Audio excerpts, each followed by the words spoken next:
அவனுடைய பண்பாடோடு மிகவும் கலந்த ஒரு ஒரு ஒரு மிகப்பெரிய பண்பாடு தான் அருகம்புல் என்பது. அருகம்புல்ல 2 வகையான அருகம்புல், ஆண் அருகம்புல், பெண் அருகம்புல். கண்டு வரிக்கை, எள்ளு வரிக்கை, ஆண் பெண் என்ற 2 வகையான வெரைட்டி அருகம்புல் பல பயன்பாட்டு குறியீடாகவும் நம்ம பயன்படுத்துறத நம்ம பார்க்கலாம். சரி, அதே போல அடுத்தது காயிங்கிற சொல். காயி நீங்க பாத்தீங்கன்னா வடகால காயி கம்பே அப்படிங்கிற ஊர் அப்படின்னா காயி என்கின்ற சொல் கால் என்கின்ற சங்க சொல்லோடு, காலன்னா காற்று. இப்ப காயி கம்பே அப்படின்னா அதிகமாக காற்று வீசுகின்ற இடம் என்கின்ற ஒரு ஒரு பொருளோடு பொருந்துகின்ற ஒரு சொல். அந்த சொல் வந்து இன்னைக்கும் இந்த வழக்கில் இருப்பதை நாம் பார்க்கிறோம்.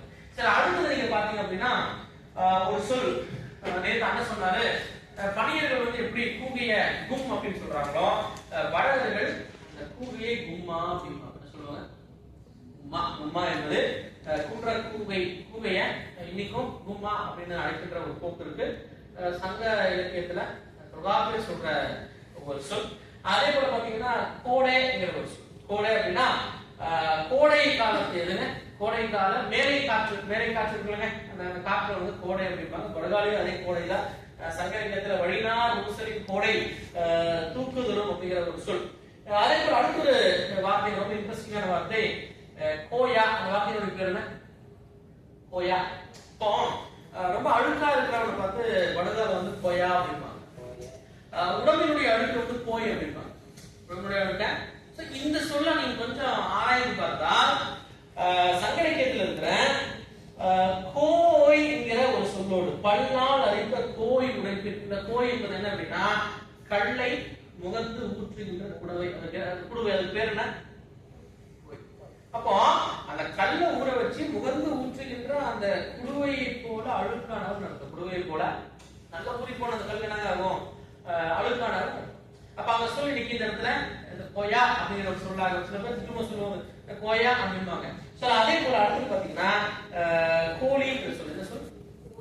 இதுவும் சங்க இலக்கியத்துல உட்கை சிறு குடை கோழி.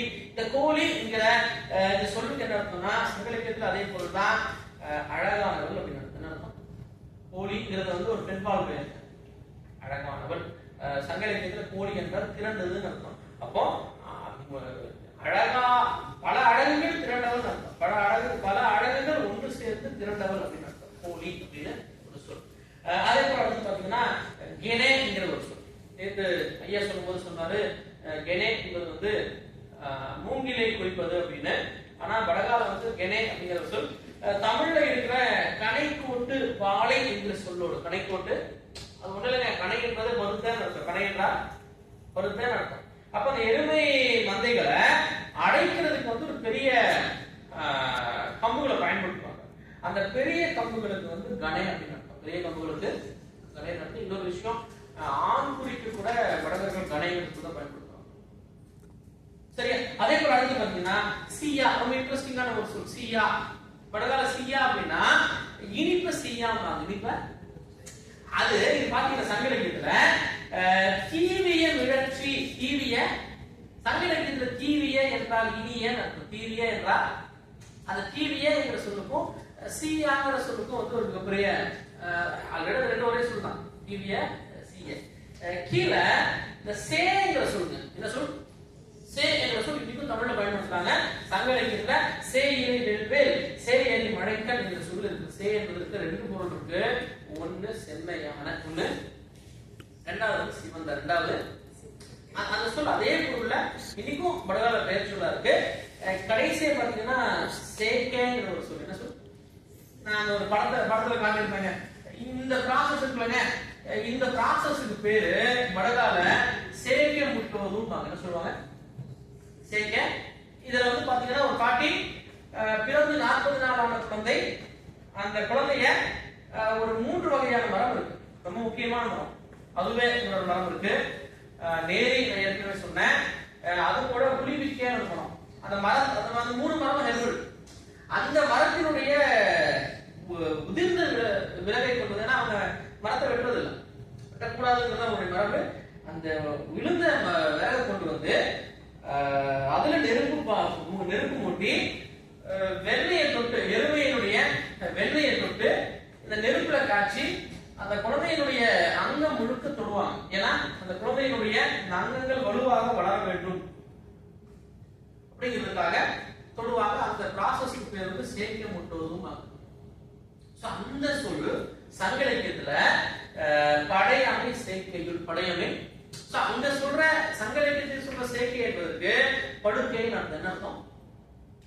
இதோட எப்படி சார் பொருந்துது அப்படின்னா, சேக்கை முட்டுவதுங்கிற சொல் அந்த குழந்தைய நல்லா, இது வெப்பம் தான், வெண்ணெயை தொட்டு கையில வெப்பத்தை காட்டி அந்த குழந்தைக்கு அந்த வெப்பத்தை தொடுவது என்பது வெண்ணெய் செய்து அந்த குழந்தை என்ன பண்ணுவாங்கன்னா, அம்மா ரெடியா இருப்பாங்க, நல்ல போர்வையோடு ரெடியா இருப்பாங்க, அந்த குழந்தைய அப்படியே கொண்டு போய் அந்த போர்வைக்குள்ள வச்சிருப்பாங்க.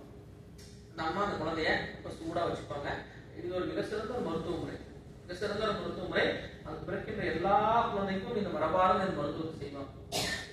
கைகள் கால்கள்லாம் நல்லா வளரணும் அப்படிங்கிறதுக்காக செய்வாங்க. ஒரு 3 நாள் தொடர்ந்து இந்த ப்ராசஸ் செய்வாங்க. அந்த சொல் இந்த சங்க இலக்கியத்தில் இருக்கிற சொல்லணும், அந்த சொல்லினுடைய பொருளணும் நம்ம பொருத்துறதை பார்க்கிறோம்.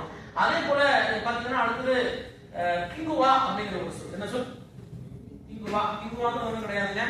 வடகால் நேரத்தை அவர் சொன்னாரு, நிலவை கிங்குவா அப்படின்னு சொல்லுவாங்க, மாதத்தை கிங்குவான்னு சொல்லுவாங்க. இது சங்க சொல் தான். பசுமை திங்கள் தோன்றி சங்க சொல். அடுத்து வந்து கோடை. கோடை ஏற்கனவே சொன்ன கோடையை குறிக்கின்ற ஒரு சொல், கோடையை குறிக்கின்ற ஒரு சொல் ஏற்கனவே சொன்னேன். அடுத்து பாத்தீங்கன்னா கெரே கொடைங்கிற ஒரு சொல். கெரே இதுல வந்து என்ன பாத்தீங்கன்னா, இதுக்கு என்ன சார் அர்த்தம் அப்படின்னா, இந்த சொல் சங்க இலக்கியத்தில் இடம்பெறுகின்ற சொல் தான். பொழுதுகான் பிறையில், பொழுதுகான் பிறை நிலவு இருக்குல்லங்க, அந்த பிறை நிலவை வடுகால கெரே அப்படின்பாங்க, குறை அப்படின்பாங்க. குறை அப்படின்னா குறைன்னு அர்த்தம், குறைந்த நிலவுன்னு அர்த்தம். இதை வச்சு ஆய்வாளர்கள் வந்து ஒரு பெரிய கன்ஃபியூஷன். என்ன கன்ஃபியூஷன் அப்படின்னா, வடகர்களுடைய மூதாதையர் இருக்காருங்க, அவருக்கு வந்து ஒரு பேர் என்ன பேருன்னா ஹிரியோடையா. அவர் பேர் என்ன? ஹிரியோடையா அப்படின்னு சொல்லுவாங்க. இப்போ ஒரு சில பேர் என்ன சொல்றாங்க, அந்த ஹிரியோடையாங்கிற பேரை சொல்லி எரே உடைய ஐயா, எரேங்கிறது பிறையை தன்னுடைய நெற்றியில் கொண்டவன் அப்படின்னு எடுத்து அங்க சொல்லுகின்ற அந்த இறைவன் வந்து சிவன் அப்படின்னா, ஆனா ஆக்சுவலா தப்பு. அங்க அவங்க சொல்ற அந்த ஹிரியோடையாங்கிற அந்த பெயர்ல இருப்பதற்கு பெயர் வடகால ஹிரியா அப்படின்னா பெரியவன் அர்த்தம். ஹிரியா என்றால், ஹிரியோர் என்றால் பெரியவர், ஹிரியோர் என்றால் சிறியவர்கள், ஹிரியோர் என்றால் சிறியவர்கள். அப்ப ஹிரியோடையா அப்படின்னா மூதாதையர் அப்படின்னா. இதுவும் வரலாற்றாளர்கள் வந்து செய்த மிகப்பெரிய தப்பு.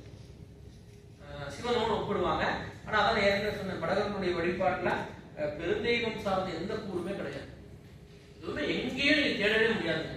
அதனுடைய கலப்பு வந்தது இல்ல, அதற்கு பிறகு செய்த பெரிய பிழைகள் தான் அப்படிங்கிறதா ஒரு கட்டமிஷ்டம். சரியா? அதே போல அடுத்து பாத்தீங்கன்னா நாகு என்ன சொன்ன, நாகு என்பது பெண்ணெருமை. வடகர்கள் கிட்ட ஒரு சடங்கு இருக்கு, நாகு ஏதோரும் அதனுடைய பேர் என்னங்க? அதான சார் நாகு ஏதோருன்னா, அவங்களுடைய மூதாதையர்கள் வீடு இருக்குல்ல, என்ன சொன்னல தேவமனே, அந்த வீடுகள்லாம் இந்த பெண் எருமை கன்றை ஓட்டி செல்வதை நேர்த்தி கடனாக கொடுப்பதை ஒரு வழக்கமாக கொண்டிருக்கிறார்கள். அப்படி அந்த பெண் எருமை கன்றை அந்த கோயில சொல்லக்கூடாது, அந்த மூதாதையருடைய வீட்டிற்கு நேர்ச்சியாக கொடுப்பதற்கு பேர் வந்து நாமகேதுவும். சரி, அதே போல பாத்தீங்கன்னா நெடிகோலும், நேற்று அவர் சொன்னாங்க, நெடிகோல் என்பது நெடிகோல் என்கின்ற ஒரு சொல். நெடிகோல் கலப்பை. இந்த ஃபர்ஸ்ட் படம் இருக்கலாங்க, இந்த படம் வெள்ளைக்காரர்களால் எடுக்கப்பட்ட படம். இங்க வந்து நெருப்பு கடையிறது வடகர்கள் தான். வடகர்கள் இப்படிதான் நெருப்பு கடையிறாங்க.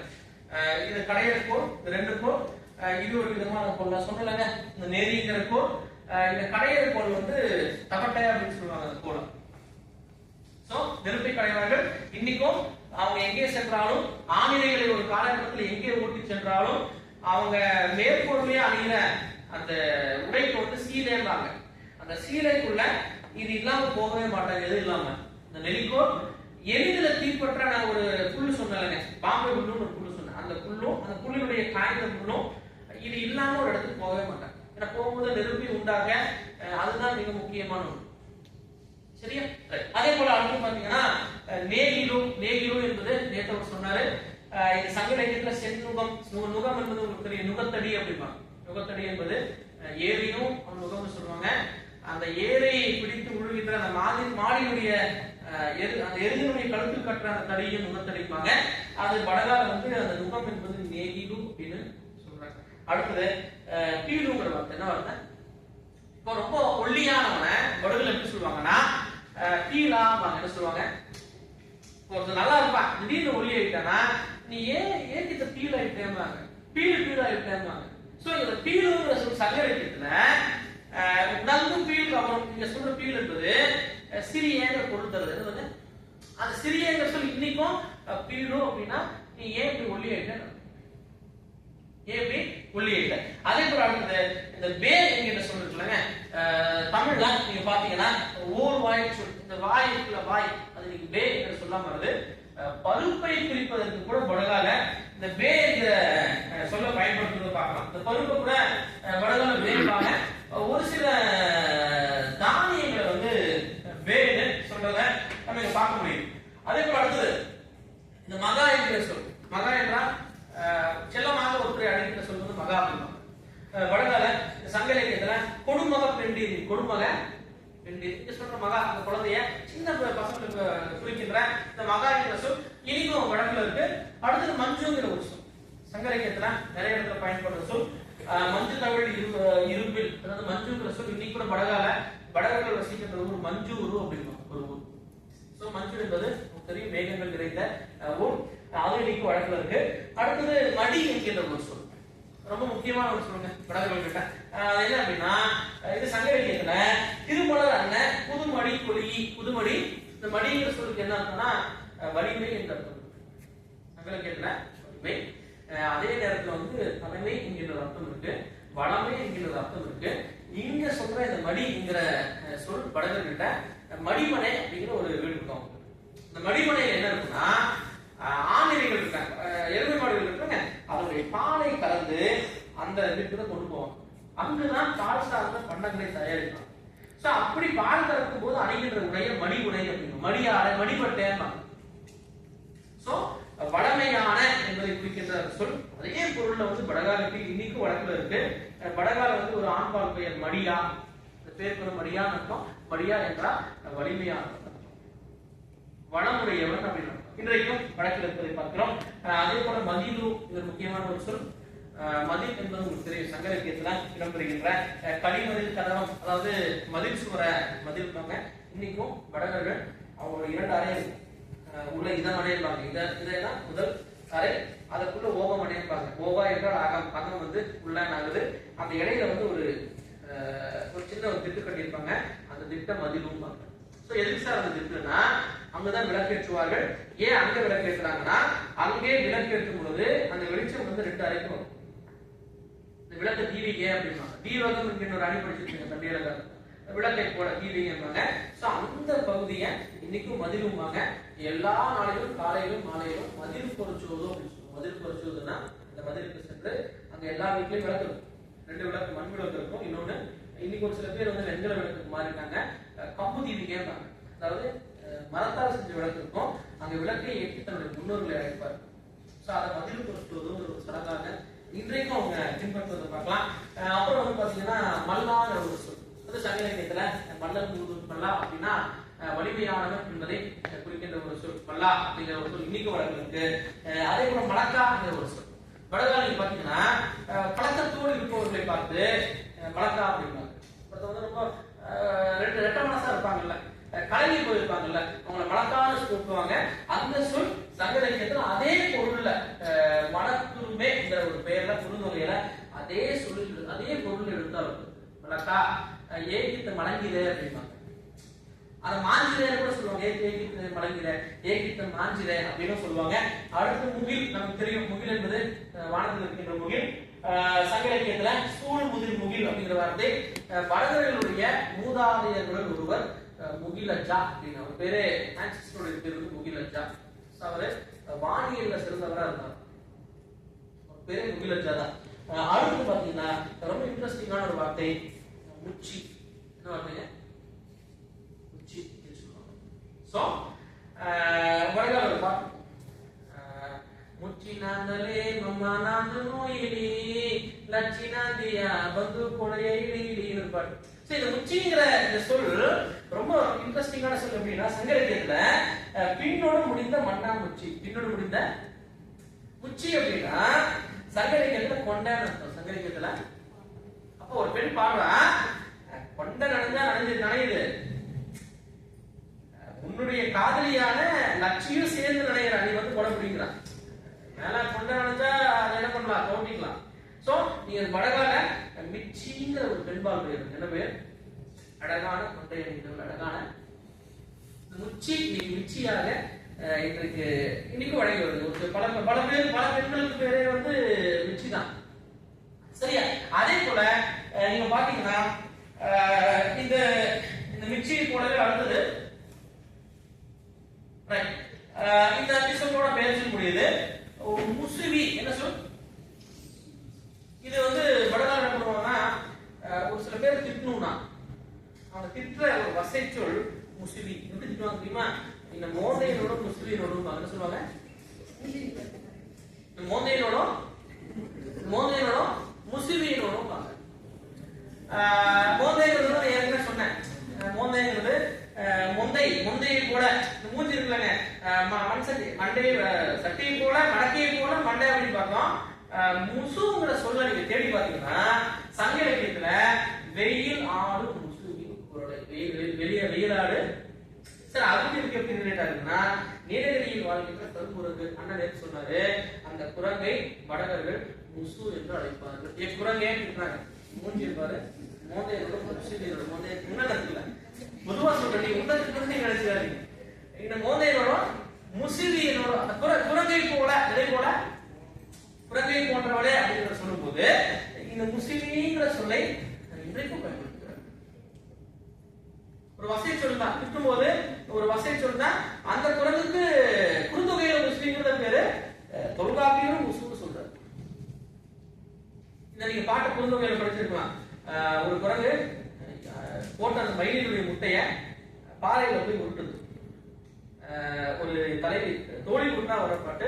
சோ அதனுடைய ஒரு ஐடியாலஜி இருக்குல்ல, இந்த இன்குபேட்டர் பேபி இருக்குல்ல, இந்த இன்குபேட்டர் பேபியினுடைய ஐடியாலஜி அந்த பாட்டு. இந்த முட்டை மயில் இல்ல இறந்து போச்சு, அந்த முட்டை இருக்கு, முட்டைக்குள்ள இருக்கிற அந்த மயில் குஞ்சு எப்படி வெளியே வரணும்னா அதை சூடாக்கணும். அந்த சூடாக்குறதுக்காக அந்த குரங்கு விட்டுதுங்கிறது ஒரு பொருள். ரெண்டாவது, அந்த குரங்கினுடைய கையில கிடைச்ச அந்த முட்டை எப்ப வேணாலும் உடைக்கலாம் அந்த குரங்கு. இது போல என்னை நட்டாக்கு விட்டுட்டேன்னு சொல்லுவாங்கல்ல, தலைவனை வராம விட்டுட்டேங்கிற ஒரு பொருளும் இருக்கு. அந்த இன்குபேட்டருடைய ஐடியாலஜி தான். சரியா? அதே போல அடுத்து பாத்தீங்கன்னா முத்தே எதுங்க, முத்தே முத்தப்பா, அதாவது வடகாசுல அவங்களுடைய மூதாதையர்கள் முத்தேமா முத்தப்பா தேவா முத்தப்பா முத்தேவா முத்தப்பா பாமா எல்லாருக்கும். இந்த சொல்ல நீங்க தேடி பார்த்தீங்கன்னா சங்க இலக்கியத்துல கலித்தொகையில சிறு முத்தனை பேணி, சிறு அந்த பாட்டுல வந்து சொல்ற முத்தன் என்பது கடவுள். முத்தன் என்பது ஒருவேளை அந்த கடவுளுக்கும் வடகர்களுடைய முத்தப்பாக்கும் தொடர்பு இருக்கலாம். ஏன்னா மலைப்படம் விடுவாங்கல, ஆரி மடுகர் என்கிற பேரே உண்டு, ஆரி மடகர். ஒருவேளை அந்த முத்தனும் இந்த முத்தப்பனும் ஒன்னா இருக்கும். ஒரு நீண்ட ஒரு ஆய்வுக்குரிய ஒரு பொறுமைதான். அடுத்து பாத்தீங்கன்னா மொக்கு, மொக்குன்னா தெரியும், இந்த அருமரல் மொக்குவி. மொக்குனா ஒரு மலர்களுடைய மொட்டு மொக்கும்பாங்க, மொக்கு அப்படிம்பாங்க. சரி, அதே போல அடுத்து பாத்தீங்கன்னா முளை, முளை என்பது முளை. அது இன்னைக்கும் வடகல இருக்கிறது. கடைசி பாத்தீங்கன்னா விதுலும் வெத்தும். விதுலும் நேற்று அவங்க சொன்னாங்க இருவெதிர் ஈர்க்கடை. இருவெதிர் அதாவது சங்க இலக்கியத்துல பயன்படுத்துற அந்த வெதிர் என்பது விதுலும் வெத்து வரைக்கும் நீங்க இந்த படத்துல பாக்குறாங்க. இந்த அந்த வெத்தை கொண்டு செய்கின்ற ஒரு அருள்வா. இன்னைக்கும் வெத்து இல்லாம அருள்வாக்கை நிகழ்த்துவதில்லை. அவர்களுடைய பெண் சார்ந்த ஆண் சார்ந்த அத்தனை மூதாதையர் சடங்குகளையும் இந்த மூங்கில் இடம்பெறாமல் இருக்கிறது. கண்டிப்பா அந்த வெத்தை வச்சிருப்பாங்க. அப்போ இதோட ஒரு 43 பேர் சொற்கள். எத்தனை பேர் சொற்கள்? 43 பேர் சொற்கள் அப்படியே இது போல இருக்கு. சங்க இலக்கியத்துல இடம் பெறுகின்ற சொல்லோடு பொருந்தது. அதுல ஒரு சில சொற்கள் அவர்களுடைய பண்பாடோடும் பொருந்துவதை பார்க்கிறோம். அடுத்தது வினைச்சொற்கள். ரொம்ப ஈஸியா போய் வினைச்சொற்கள் ரொம்ப விரைவா போயிடலாம். அடுத்து பாத்தீங்கன்னா வினைச்சொல் ஆரம்பிக்கலாம். ஒரு வடகால சொல் அகி. என்ன சொல்? அகி அப்படின்னா உள்ள ஒடுங்கி போகுது இல்லைங்க, அந்த ஒடுங்கி போறத படகால அக்கி அப்படின்னு சொல்லுவாங்க. என்ன சொல்லுவாங்க? அக்கி போறது. இது அதே பொருள்ல அகன்ற தாயத்து அங்கிய, அகன்ற தாயத்து அக்கியங்கிற அதே பொருள்ல சங்க இலக்கியத்துல பயன்படுத்தப்படுது. அதே போல அகத்து, அகத்து அப்படின்னா படகுல வந்து அவிழ்த்து. இது அதே பொருள்ல பல்பினி அவிழ்த்தங்கிற ஒரு சொல்ல சங்க இலக்கியத்துல பயன்படுத்தப்படுது. அதே போல அடுத்து அட்டு ஏற்கனவே சொல்லிட்டேன், அட்டுங்கிறது ஊற்றுவதுன்னு அர்த்தம். இது மீனை அட்டி என்கிற ஒரு சொல்ல சங்க இலக்கியத்துல பயன்படுத்தப்படுது. ஆவிக்கே அடுத்த ஒரு சொல்ல என்ன சொல்லுங்க? ஆவிக்கே அப்படின்னா கொட்டாவி விடுறத படகால ஆவிக்கேன்னு. சோ இந்த சொல் சங்க இலக்கியத்துல சிறுவெண்காக்கை ஆவித்தன்ன, சிறுவெண்காக்கை ஆவித்தன்ன, ஆவித்தன்ன பாட்டுல ஆவித்தன்னா கொட்டாவி விடுறது. சரி, அதே போல இரி, இரி என்பது நீங்க பாத்தீங்கன்னா சங்க இலக்கியத்துல திணை முன் கேடு இரிய, இரி என்றால் கலைப்பது, இரி என்றால் கலைப்பது. இதே இரி என்பது வடக்கு சொல்ல கலைப்பது. சங்க இலக்கியத்துக்கு அதே சொல்ல பயன்படுத்துறது பார்க்கலாம். அடுத்தது உகி. நான் என்ன சொன்ன? உகுனா உமிழ்நீர், உகினா நீ உமிழ்நீர் துப்புன்னு. இதுவும் சங்க இலக்கியத்துல விளைவு தீபனம் என்கிற ஒரு இதுல பயன்படுத்தப்படுது. அடுத்தது ஊகி என்கிற ஒரு சொல். என்ன சொல்? ஊகி அப்படின்னா இது சங்க இலக்கியத்துல பாத்தீங்கன்னா வாழ்வு உருகு ஊக்கு. ஊகி ஊக்கி அப்படின்னா வழுக்கி என்ன அர்த்தம்? வழுக்கி, வழுக்கியவாறே சற்று நகர்த்தின்னு அர்த்தம். வழுக்கியவாறே சற்று நகர்த்தின்னு அர்த்தம். இது அப்படியே சங்க இலக்கியத்திலையும் இங்கேயும் ஒரே பொருண்மையில இருக்கு. அடுத்து பாத்தீங்கன்னா ஊட்டு, என்ன அதை தெரிஞ்சுக்கணும். ஊட்டுனா ஊட்டுறது. சங்க இலக்கியத்துல பிள்ளை ஊட்ட, அது இன்னைக்கும் படகால வந்து ஊட்டு அப்படின்னு தான் சொல்றாங்க. அதே போல அடுத்த சொல் பாத்தீங்க அப்படின்னா உணக்கு, உணக்குன்னு தெரியும், உணக்குதல். உணக்கு என்றால் உணக்குதல். இது சங்க இலக்கியத்தில் உணக்கல் வேண்டி. அடுத்தது ஓக்கு, ஓக்குங்கிற ஒரு படகு சொல் இருக்கு. ஓக்கு என்பது என்ன அப்படின்னா உள்ளே நுழைத்து ஓரளவுக்கு அசைப்பதற்கு மேற்கு ஓக்கும்பாங்க. சரி, உதாரணமா சொல்றேனே, இந்த களிக்கின்றது இருக்குல்லங்க, களிக்கின்றத படுகுல ஊதி விட்டு ஓக்குவதும்பாங்க. களிக்குள்ள அந்த களித்து விட்டு வச்சு கிண்டுவதற்கு பேர் வந்து ஓக்குது அப்படிம்பாங்க. இந்த சொல் சங்க இலக்கியத்துல கொடு நுண் ஓதி, கொடு நுண் ஓதி மகளிர் ஓக்கிய, மகளிர் அதே பொருள்ல இதையும் பயன்படுத்துறதை நம்ம பார்க்கலாம். அந்த சொல் இன்றைக்கும் வழக்கில் உண்டு. அடுத்தது ஓங்கு. ஓங்கு அப்படின்னா நம்ம ஓங்குறதுன்னு சொல்லுவாங்க சங்க இலக்கியத்துல. ஓங்கு திரை விரைவு, அதாவது வயிற்றுக்குள் இருக்கின்ற அந்த பிள்ளை வயிறை வந்து எட்டி உதைத்தா பூசு ஓங்கிறாமாங்க. ஓங்கிறா அப்படின்னா அது அந்த ஓங்குகின்றதுன்னு அர்த்தம், உள்ள உதைக்குதுன்னு அர்த்தம், அந்த இடம் உயர்கின்றதுன்னு அர்த்தம். அதே போல ஒரு முக்கியமான ஒரு சொல் ஓராட்டா. என்ன சொல்லுங்க? பெண்கள் வந்து ரொம்ப குறும்பு பண்ணும்போது என்ன சொல்லுவாங்கன்னா இந்த கூட ஒரே ஓராட்டமா, இந்த கூட ஒரே ஓராட்டா, ஒரே ஓராட்டம் மாடுறாங்க. இந்த சொல்லினுடைய இதை தேடி பார்த்தா இது சங்க சொல்லான விளையாட ஆயமுடு ஓரை ஆடாது. சங்க காலத்துல வர ஓரை என்பது ஓரையாட்டம். ஓரையாட்டம் பெண்கள் எல்லாம் ஒன்னா சேர்ந்து ஆடுவாங்க. பெண்கள் எல்லாம் ஒன்னா சேர்ந்து ஆடுனா என்ன எப்படி இருக்கும்?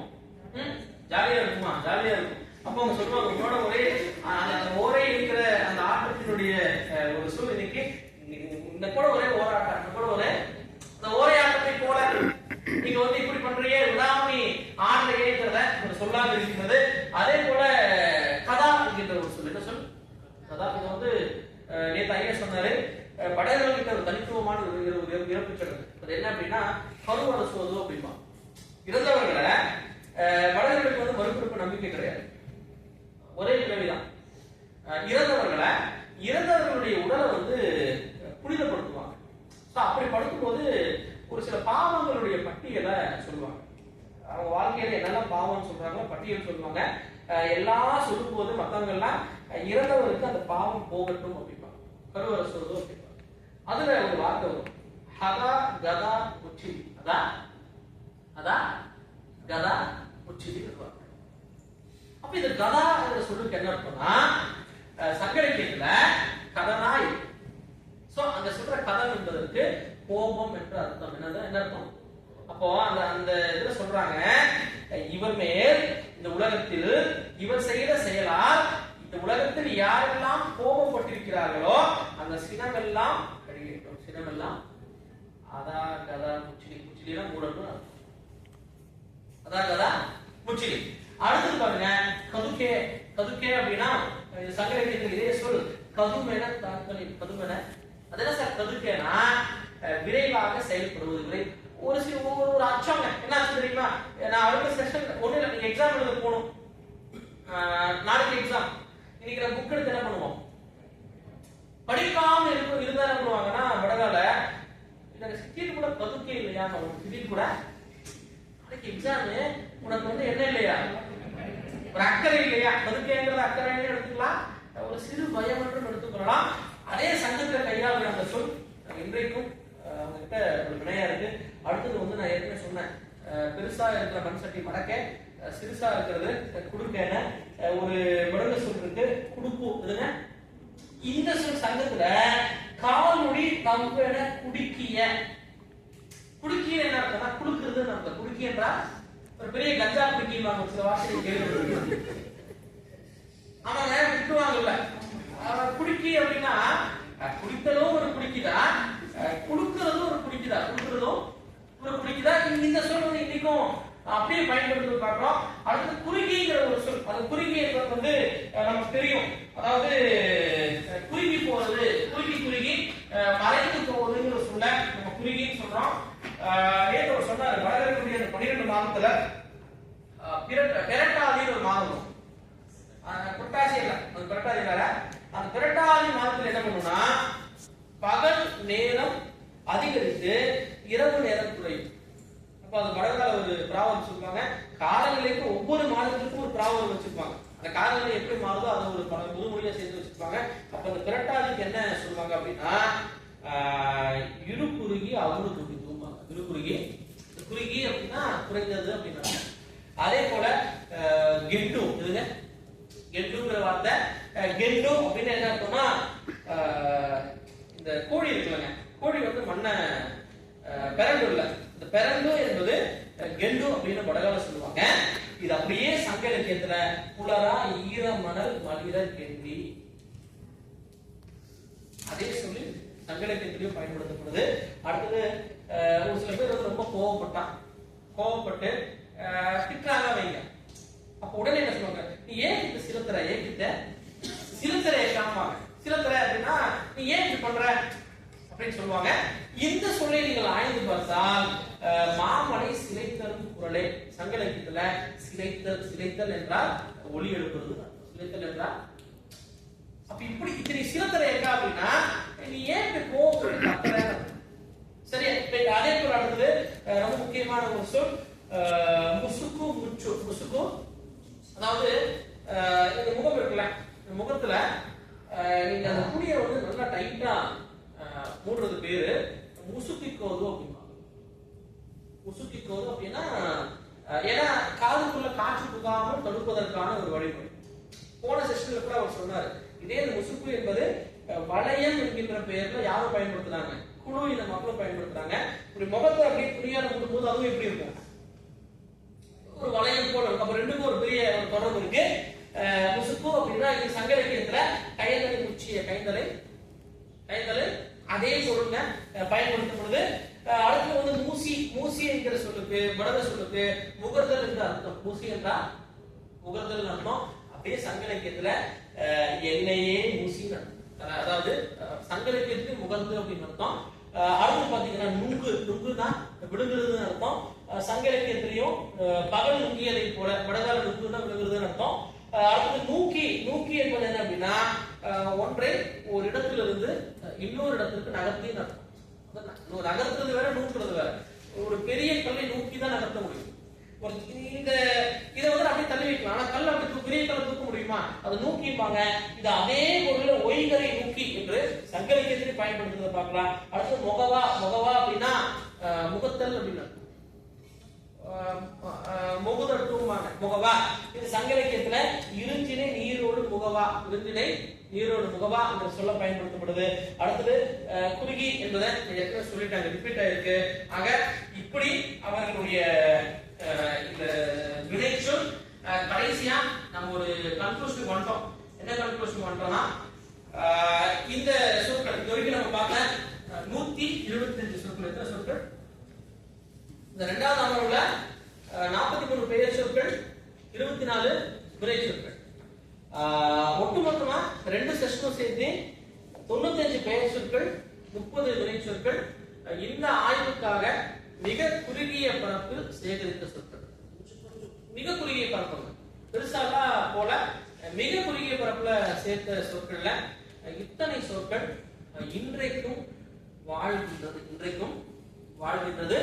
அந்த பண்பாட்டு சொற்கள், சடங்குகள் இருக்கின்ற சொற்கள் இன்னும் வாழும். நான் சார் கொடுத்த அந்த கட்டுரையில இதற்கான முழு விளக்கம் கடைசி ஒரு அகராதி கொடுத்துருக்கோம்.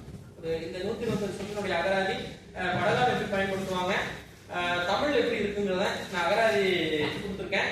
அதுல ஏறத்தாழ ஒரு 17, 34, 51, ஒரு 15, 61, 66 சொற்கள் பண்பாட்டோடு சேர்ந்த சொற்கள். அந்த சொற்கள் அந்த பண்பாடு இருக்கும் வரை வாழும். அது ஒண்ணுமே பண்ண முடியாது. அந்த சடங்கு இருக்கும் வரை வாழும் என்பதோட இந்த அமர்வை நிறைவு செய்கிறேன். இது சின்ன பரப்பில் எடுத்த டேட்டா தான். இது சார்ந்து இன்னும் ஆழமாக நம்ம டேட்டா எடுத்தா எனக்கு தெரிஞ்ச ஒரு 2000 சொற்கள் இருக்கலாம். அதற்கு வாய்ப்பு இருக்கின்றது. ஆகவே இந்த அளவோடு இந்த உரையை நிறுத்துறேன். உங்களுடைய